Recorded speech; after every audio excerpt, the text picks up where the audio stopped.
اعوذ باللہ من الشیطان الرجیم بسم اللہ۔ اب اللہ کے نبی صلی اللہ تعالیٰ علیہ وسلم کے ساتھ جو معاملات ہوئے وہ یہ ہے، کئی غزوے ہوئے ہیں۔ جنگ بدر کا نام تو آپ نے سنا، یہ اسلام کی پہلی بڑی جنگ ہے، لیکن تقریباً 5 یا 6 جنگیں اس سے قبل بھی ہوئی، لیکن اس میں لڑائیوں کی نوبت نہیں آئی۔ مڈبھیڑ ہوئی، وہ ادھر سے ادھر چلے گئے، ادھر سے ادھر آ، لیکن جس میں جنگ ہوئی گھماسان کی وہ بدر تھی۔ یہ 2 ہجری کی بات ہے۔ رسول پاک صلی اللہ تعالیٰ علیہ وسلم اپنے صحابہ کو لے کر مدینہ طیبہ سے تقریباً 160 کلومیٹر دور تک تشریف لائے، اس لیے کہ ابو سفیان بہت بڑا مال کا قافلہ لے کر مکہ سے تجارت کے لیے ملک شام جا رہا ہے۔ اب آپ سوچیں مال کس کا ہے بیچنے جو جا رہے ہیں؟ یہ وہ صحابہ جو اپنے گھر چھوڑ آئے تھے، ان کا سب سامان سمیٹ کے ملک شام بیچنے جا رہے ہیں۔ ان کا بھی اس میں مال تھا، مکہ والوں کا بھی مال تھا، تو کیا مدینے میں آئے ہوئے صحابہ کا اتنا حق نہیں تھا کہ ہمارا مال ہمیں دے دو؟ صحابہ گئے، جنگ کی غرض سے نہیں گئے تھے، لڑنے کی نیت سے نہیں، جنگ کی غرض سے جاتے تو سارا سامان ہتھیار لے کے جاتے۔ جنگ بدر میں جن لوگوں صحابہ کے ساتھ جو سامان تھا، تاریخ پڑھیں گے تو آپ کو حیرت ہوگی۔ 313 مسلمان ہیں، ان میں 8 گھوڑے ہیں، 8 یا 12 یا جو بھی، 1 عشرے سے زیادہ گھوڑے نہیں، سب پیدل ہیں، اور اکثر کے پاس تلواریں نہیں۔ بعض صحابہ کہتے ہیں کچھ لوگوں کے پاس تلواریں ہیں تو ایسی کہ سبزی بھی نہیں کٹتی تھی اس سے۔ یہ بدر میں جانے والے صحابہ ننگے پیر چل رہے ہیں، اور جب بدر کے میدان کے قریب پہنچے، یہاں تو صرف مطالبہ کرنا تھا، جو ہمارا مال مکہ میں ہم چھوڑا ہے تم بیچنے کے لیے ملک شام لے جا رہے ہیں، ہمیں دے دو ہمارا مال۔ لیکن ابو سفیان راستہ کاٹ کر کے ملک شام پہنچ بھی گیا، تجارت بھی کیا، نفع بھی کمایا، واپس مکہ بھی پہنچ گیا، مکہ چلا گیا۔ لیکن ابو سفیان نے پہلے سے مکہ خبر بھیج دی تھی، اے مکہ والو، محمد صلی اللہ علیہ وسلم اپنے ساتھیوں کے ساتھ مدینے سے باہر آ چکے ہیں، ہمارا قافلہ لوٹ لیں گے، مال سب ختم ہو جائے گا، تم سب آ جاؤ۔ مکہ والوں کو اپنے مال تجارت کی فکر ہوئی، سب کے سب جوش میں بھر کر جمع ہوئے، تقریباً 1000 لوگ جمع ہوئے، ہتھیار بھی لیے، تلوار بھی لیے، گھوڑے بھی، ہاتھی بھی، اونٹ بھی، سب سامان کے ساتھ نکلے اور بدر میں آئے۔ میں سمجھتا ہوں جیسے قریب کے زمانے میں آپ نے دیکھا ہوگا ٹائٹینک ڈوبا تھا، ٹائٹینک ایک جہاز بنایا گیا تھا، اور جہاز بنانے والے کا دعویٰ یہ تھا کہ دنیا کی کوئی طاقت اسے ڈبا نہیں سکتی، اس کا چیلنج تھا۔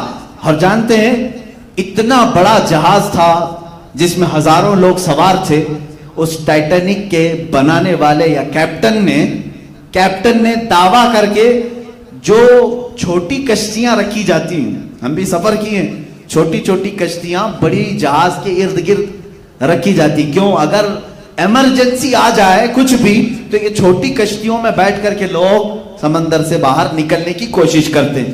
اس نے وہ چھوٹی کشتیاں بھی رکھنے کو منع کر دیا تھا، ٹائٹینک نہیں ڈوبے گا، اسے کہا بھی گیا تھا۔ اور اس کے بعد دنیا کی تاریخ نے دیکھا ہے، وہ آئس سے ٹکرایا اور تقریباً آدھے لوگوں کی موت ہوئی، تقریباً 1500 کے قریب لوگ مرے اس میں۔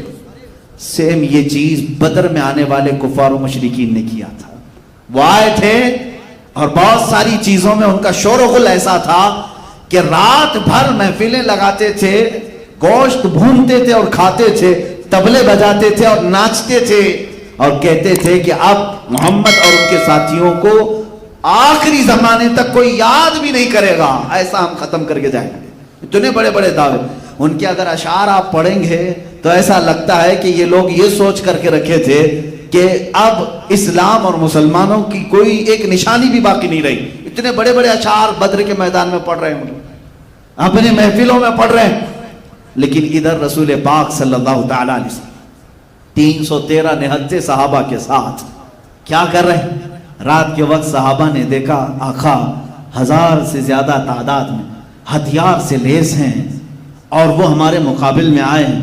اس میں ایسے نہیں کہ چھوٹے پوٹے سب، بلکہ بڑے بڑے پہلوان وہ جمع کر کے لائیں۔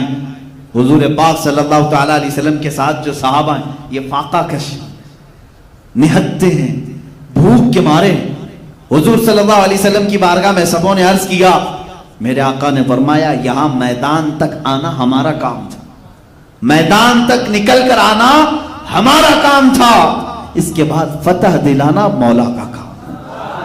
تم قائم رہو، تم قائم رہو۔ اور رات کے وقت میرے آقا دعا یوں فرماتے ہیں، اے بار الہا، یہ مسلمان فوج جو تیرے کلمے کو قائم کرنے کے لیے نکلی ہے، اگر تو نے اسے فتح نہ دی تو پھر قیامت تک تیرا سجدہ کرنے والا کوئی نہیں آئے گا۔ حضور پاک صلی اللہ تعالیٰ علیہ وسلم کی یہ شان مناجات دیکھیں، اللہ سے یوں دعا کر رہے ہیں، اور اس کے بعد خود لکڑی لے کر کے صحابہ کو کہہ بھی رہے ہیں کہ دیکھنا یہاں فلاں مرے گا، فلاں مرے گا، فلاں مرے گا۔ کیوں؟ صحابہ کے دل بندھانے کے لیے، تسلی دینے کے لیے۔ حضور نے جن لوگوں کے مرنے کی ایک دن پہلے اطلاع دی تھی وہ بڑے بڑے جرنیل تھے، سپہ سالار تھے۔ صحابہ میں جب یہ بات مشہور ہو گئی، حضور نے لکیر کھینچ دی ہے، صحابہ نے کہا بڑے بڑے ہی جا رہے ہیں تو باقی کو اب پھر ہم نپٹ لیں گے۔ حضور نے جب کہا ہے ان کو جانا ہی ہے، حضور نے جب لکیر کھینچی ہے وہ ان کی ڈیڈ لائن ہے، ختم ہو چکے ہیں۔ صحابہ کا یہ توکل بھی تھا، یقین بھی تھا۔ اور دوسرے دن جب صحابہ میدان میں آئے، اللہ رب العزت نے ان کی ثبات قدمی کی وجہ سے، ثابت قدم ہونے کی وجہ سے آسمان سے 5000 فرشتے مدد کے لیے اتارے، جس کا ذکر قرآن پاک میں۔ ملائکہ، اللہ کے ملائکہ صحابہ کی طرف سے لڑ رہے تھے مشرکین کے ساتھ۔ مشرکین میں سے جو لوگ جنگ میں شریک تھے، کچھ لوگ بعد میں ایمان بھی لائے، وہ لوگ کہتے ہیں جنگ بدر یہ ہماری زندگی کی پہلی ایسی جنگ ہے، ایسے لوگ لڑنے آ رہے تھے جن کو ہم پہچانتے ہی نہیں تھے، وہ کون کہاں سے آتا تھا ہمیں دکھتا ہی نہیں تھا۔ حضور نے فرمایا وہ اللہ کے ملائکہ تھے۔ اب یہاں پر ایک بات میں یہ بھی بتا دوں، ایک فرشتہ اگر پر ہلا دے 1,00,000 مر سکتے ہیں، وہ تو 1000 کے لیے 5000 فرشتے کیوں اتارے اللہ نے؟ 5000 فرشتوں کو اتارنے کی کیا ضرورت تھی؟ ایک فرشتہ ہی کافی ہے۔ جبرائیل امین نے ایک بار آواز لگائی تھی، قوم شعیب پوری ہلاک ہو گئی۔ حضرت شعیب علیہ السلام کی قوم صرف ان کی ایک چنگھاڑ سے ختم ہو چکی تھی، مر گئے تھے سب، ایک فرشتے کی ضرورت تھی۔ لیکن محدثین فرماتے ہیں رب تبارک و تعالیٰ نے رسول کے دیوانوں کی عظمت اور شان بتانے کے لیے اتنے فرشتے اتارے۔ باڈی گارڈ ایک ہو تو بھی چل سکتا ہے، لیکن کسی کے ساتھ 10 ہوں تو یہ اس کی عظمت کو بتاتے ہیں۔ 10 کا کام نہیں، تم چلو صرف ساتھ میں۔ صحابہ کی عظمت و شان کے لیے 5000 ملائکہ اتارے گئے۔ اور اس جنگ کا نقشہ جو ہے آپ سنتے بھی رہتے ہیں، شام ہونے سے پہلے پہلے ان کے پاؤں اکھڑ گئے، میدان چھوڑ کر بھاگنے لگے۔ جو 1000 کی تعداد میں آئے تھے، ایک رات پہلے خوب کباب کھائے تھے، سب میدان چھوڑ کر بھاگ رہے تھے، کیونکہ ابو جہل مارا گیا تھا، عتبہ مارا گیا تھا، شیبہ مارا گیا تھا، بڑے بڑے لوگ اس میں مارے گئے تھے۔ اب اس میں امیہ جو حضرت بلال کا آقا تھا، مالک تھا، جو حضرت بلال کو پتھر رکھتا تھا، ان کی پشت پر رسی باندھ کر گھماتا تھا، وہ جنگ بدر میں آیا، بڑا ہٹا کٹا پہلوان، اس کو باندھ کر کے صحابہ گرا چکے تھے لیکن قتل نہیں کر رہے تھے۔ حضور صلی اللہ تعالیٰ علیہ وسلم نے فرمایا بلال کو بلاؤ، اپنی پوری زندگی کی بھڑاس نکال لے۔ میں یہ لفظ کہہ رہا ہوں صرف آپ کے لیے، ورنہ وہ اپنے دلوں کی بھڑاس کے لیے کسی کو قتل نہیں کرتے تھے، اللہ کی رضا کے لیے۔ جو دشمن خدا ہے اس کو تہ دیکھ کیا ہے۔ عزیزان گرامی، جنگ بدر کا نقشہ پورا الٹ گیا، جیسے وہ چاہتے تھے ویسا نہیں ہوا۔ اللہ جیسا چاہتا ہے ویسا ہوتا ہے۔ شام تک یہ جنگ ختم ہوئی، میرے آقا صلی اللہ تعالیٰ علیہ وسلم کے ہاتھ کیا کیا آیا؟ پورا مال غنیمت جو مکہ والے لے کر کے آئے تھے سب چھوڑ کر گئے۔ جنگوں کا نظام یہی ہے، جب کوئی فتح یاب ہو جائے تو دشمن جو مال چھوڑے اس کو کہتے ہیں مال غنیمت۔ مال غنیمت یہ فتح پانے والی فوج کا حصہ ہوتا ہے۔